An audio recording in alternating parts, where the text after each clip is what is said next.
Ek is Koppel TV. My naam is Christine Meyer. Robert McKenna het vir ons 'n comment gelos op Facebook op een van die videoetjies dat ons moet kom kyk hoe die begrafplaas lyk 'n bietjie en julle ouens, nou is ons hierso en die eerste ding wat ons kon waarneem is oor die vullis wat hier afgelaai word, die stukke glas wat hier lê tussen die bosse wat eintlik mooi netjies afgesny moet wees.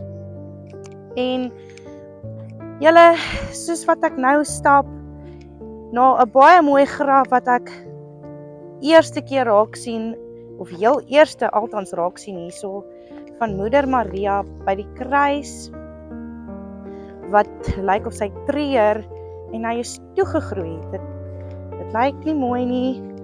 Wie se verantwoordelikheid is hierdie?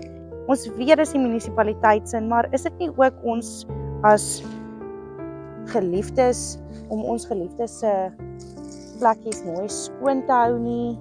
Hierso staan daar, heen gegaan tot God, op 25 Februarie 1913, onse rykie.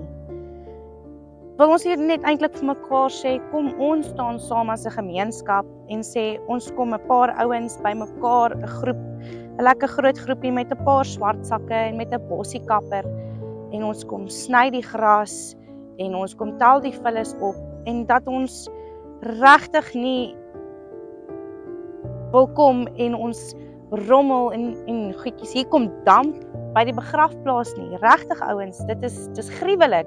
En dan sien ons daar is kondoompapiere wat hier lê. Sies, wie doen dit? Wie doen sulke goeters by 'n begrafplaas? Dis uiters swak.